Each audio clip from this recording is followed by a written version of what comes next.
Hey y'all, this is Brennan from Miriam's Earthen Cookware, and I'm going to show you how to bake bread using their griddle.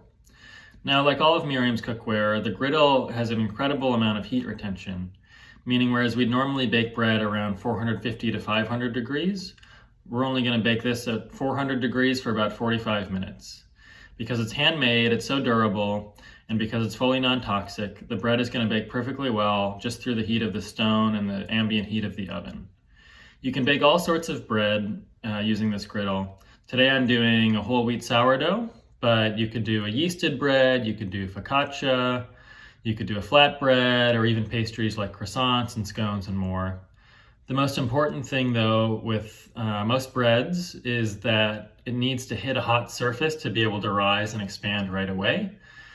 In which case we're going to preheat our oven for about 45 minutes and we're going to keep the stone in there while it preheats.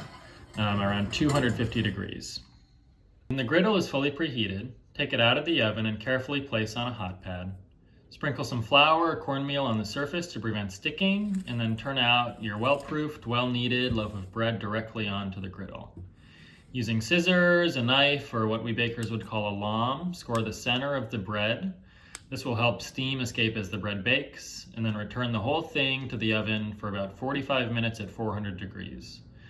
Might take a little bit longer or a little bit shorter amount of time. It just depends on the type of bread you're baking, how much moisture is in the dough, and the heat variance on your oven. If you want to be extra sure your loaf is baked, you can knock on the bottom and it should sound hollow, or you can use a thermometer and check for an internal temperature of around 195 to 200 degrees.